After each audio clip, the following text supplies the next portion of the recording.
আল্লাহ পাক ডাক দিয়া কয়, এ পয়গম্বর মুহাম্মদ,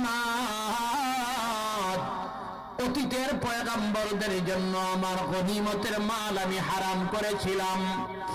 এ নবী রে, আমি তোমার উম্মতের উপরে তোমার বরকতে গনিমতের মালকে পবিত্র এবং হালাল করে দিয়েছি। চিল্লে বলেন মারহাবা।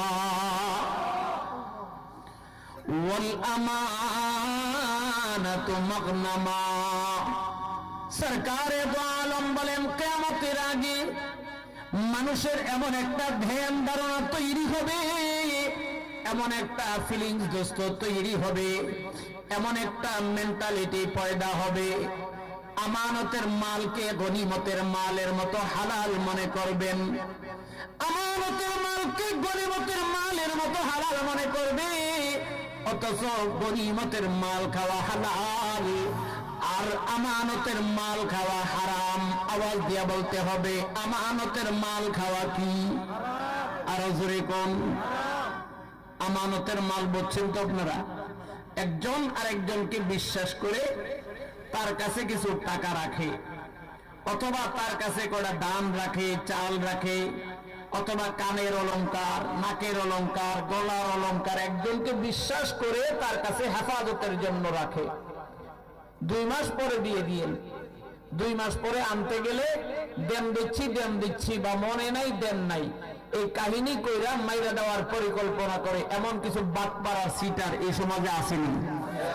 আর জোরে কোন? এই মালকে বলা হয় শরীয়তের ভাষায় আমানতের মাল। খাওয়ার পলিসি করে কখনো কয় দেন নাই, কখনো কয় দিছেন কিনা মনে নাই, কখন কয় এখন হাতে টাকা নাই, সময় হইলে পাইবেন। কোন দিন পাইবেন? যেই মাসে শুক্রবার নাই, যেই মাসে শুক্রবার নাই সেই মাসে দিব। তাইলে বুঝেন দেওয়ার মতলবটা ভালো না? ওয়াল আমানাতু মাগনামা। আমানতের মালকে যারা ফিরিয়ে দেয়, আমানতের মালকে হেফাজত করে যথাসময়ে তার মালিকের হাতে পৌঁছায় দেওয়া, এটা ইমানদারের পাক্কা বাক্য, ইমানদারের আলামত। আল্লাহু আকবার কোন?